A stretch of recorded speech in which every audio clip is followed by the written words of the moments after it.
Hi, I'm Rowan. And hi, I'm Zach. And this is the very 35th episode of In the Zone. So close. We're nearing the end of the run. Just one episode left. Until the Zonies. Yeah. Which will be pretty And good. then it's on to season 2. Yup.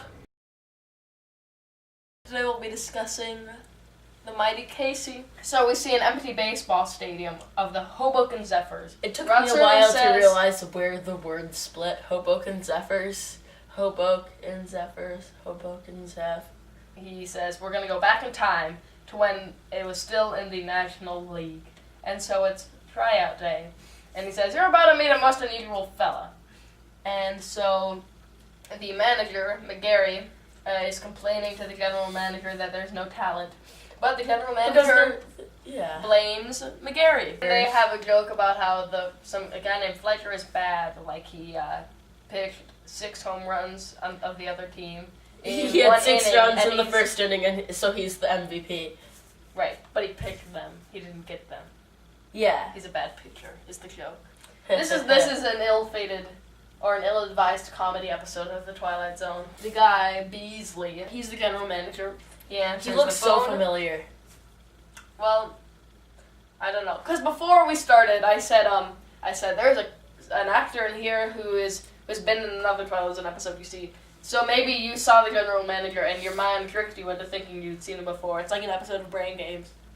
Brain Games, the game. We should play that afterwards. Oh, we could 100% do that because it's a lot of fun. Anyway, okay, then. We have Brain Games, the games, everyone. We're sponsored. We're sponsored this week. We've made it. We finally got our first sponsor. Brain Games, the game. So, but they don't it's a board know game, so you can buy it and then you can play it. Brain Games, the game. It's a sponsorship, and the sponsors had no idea. Yep, we'll just we'll send them this video and say, give us money now. That scam always works. The what's his face? Beasley is like their son, and hey, do you wanna see another picture? He's a lefty, and the guy goes lefty schmefty. If he has 2 arms, he's good enough for me. This guy with glasses and a suit shows up, and the guy's like, what's the gag? Oh, big joke, yak, yak, yak, laugh it up. That's what McGarry says. And the guy's like, no, I don't think you understand. I'm not the pitcher. I'm Dr. Stillman. It kind of gave me a flashback to Henry Bemis. I was him for Halloween, did you know that? Henry Bemis? Yeah. No, I did not know that. Then my glasses fell and broke. You're kidding, right? It was a real funny story to tell people trick-or-treating. Everyone thought I was Harry Potter. It was a bummer. This guy comes, who's the real pitcher. There's this bizarre scene where there's a slide whistle, which means that a ball is coming, woo, and they see a ball, and then there's this shot where it goes, and it's in the weirdest way. Casey goes up to McGarry, and he's like, here, and Dr. Stillman is like, wrong hand! It's a weird detail. And they shake hands, and you hear this like, and the guy goes, oh! And so then we fade to black, and then probably the funniest part of the whole episode, the funniest joke, is we fade up and then he's still shaking hands. You see his big vein on, yeah. Gary's talking to Stillman, are you his father? No, he has no father. I'm his creator. He's like, how old is he? Well, he's been around for 3 weeks.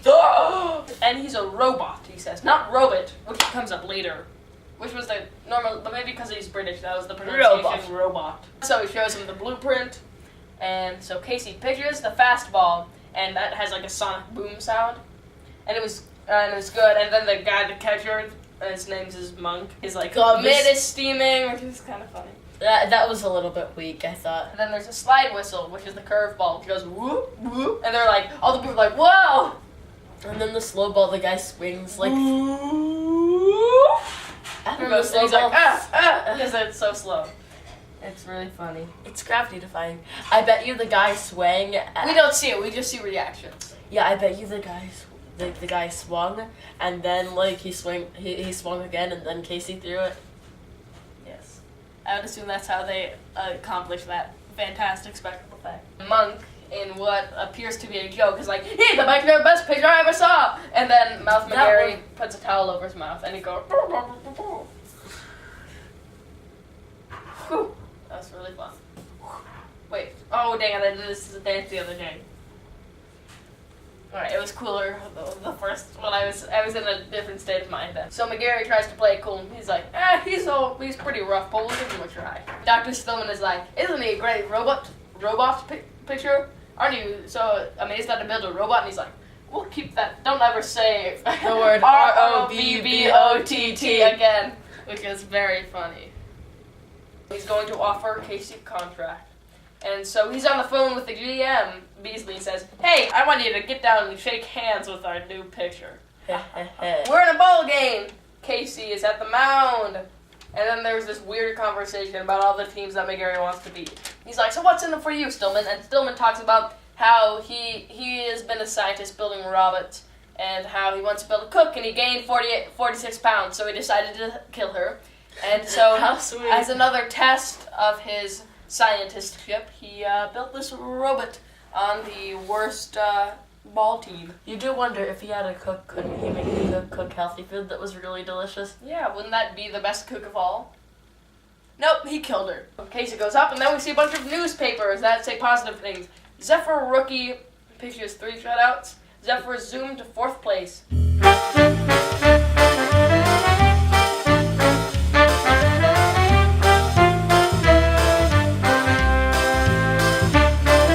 But then, boom, we hear the sound effect, and everyone goes, "Ah! Casey beamed!" in size 224-point font.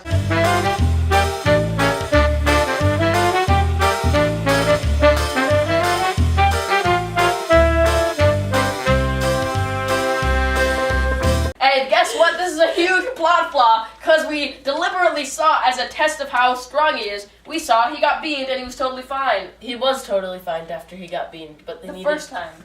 Yeah. Can you believe that? No, the second time they needed to take him in for testing because No, but why would he get injured the second time and not the first time? he That's wasn't plot injured flaw. the second time. He was beamed. Oh, you're right, he wasn't injured. He's perfectly alright. It's not a plot flaw. Then we're at the team physician's office. And the guy says he'll be alright. And then he's like, "What?" He checks his heartbeat. There's nothing. He says there's no pulse. And then No kidding. Stillman confesses he's a robot. The team physician notifies the commissioner. And then we fade in this guy's reading a rule. He says, "A team is made of 9 men, not robots." So we go back to the whole robot pronunciation. It just seems like a little bit... That whole seems like a little bit forced. It's like he doesn't need to find 6.02b and get to a technicality. He's not human, he can't play. Yeah. And so Casey is suspended, not kicked off or anything. Stillman offers to build an artificial heart, and that solves everything. They just say, "Yep, that's totally fine." Okay. Now Beasley is in the dugout or whatever, but it's in the inside part, and he's on the phone. He has no luck with the operator. He can't contact Stillman to see how the operation's going. So they're like, "Whatever, we're gonna play without Casey." And then McGarry gives this great inspirational speech. "Play this one for Casey. He's lying on the table out there. He'll be with us in spirit." And then He's struggling for his life or for his electrical circuits. And then does he say that? No. No. But he's like struggling for his life, and I'm just like, And then lol. And then Stillman and Casey walk in wearing suits, and he's like, "Hi, Casey." So anyways, wait, what? And then the scene goes over. Casey goes, "Listen," and he opens up his suit, and the guy listens to the heartbeat. McGarry gives him a jersey and play ball. Casey pitches a home run. What? But Casey smiles, and he's like. And then there's a montage of him pitching people home runs, and like, the Giants hits. win. And there's like They're like, "Whoa." a montage of the scoreboard and the Giants getting 14 runs in an In the inning. first inning, right. And So then after Casey the game, Casey explains to McGarry he didn't want to hurt the guy's feelings. And this is so weird because the heart doesn't give you compassion. That's like a fake. Like, it's not like the heart is like as a symbol of love isn't like based in fact. And it's so bizarre. Like this show sacrifices plot points that make sense for unfunny jokes. So he says he's gonna go into social work. And so the guy, Stillman, gives McGarry the blueprints as a souvenir. And then in an ending that makes no sense. it made a lot of sense. Okay? I'll go through it. As Stillman leaves without Casey, I didn't know where Casey went. He went to the social work place to help people, I guess. So then, McGarry runs out after Stillman, and he's like pointing to the blueprints. He's like, "Ah!" And so he like got this great idea. And so Rod Serling explains what happened is they moved the team to the west, and they won a bunch of championships with what is hinted to be a team of robot Ribbit. Pictures. Discussion. So, I don't think those were very good. alright, hear me out. So his idea was, wait a minute, what if we have a robot picture? Is the inspiration he gets from looking at the blueprints for the robot picture, which they just had, and it didn't work out clearly, because they got caught, and then the guy had to go into social work. Okay, so then the guy went, I have an idea, we'll just do it again. And he Okay. had this big realization, and it makes 0 sense. What did you think of this episode? It made 5 cents. What do you think of this episode? I actually think I liked it a lot more than you did. Why? I thought it was overall entertaining. There weren't that many plot flaws. It was acted decently. It wasn't boring. Yeah. Acting wasn't bad. No filler. Nope. Yeah. There just weren't that many plot flaws. Just wasn't great overall. Just not. I just hate the ending. And I feel like I don't care for this episode at all. 4.5. Whoa. So, Okay. right, so remember, 5 is I know. just not worth watching, and then 5.5 is barely worth watching. This one. Okay. Going back to the episode, I don't think that's in the ballpark of what I'm gonna give it. 10! Closer than you think. Oh boy. I liked it a lot, honestly. The plot flaws that you thought were really disabling didn't. Can I have a Jeopardy song?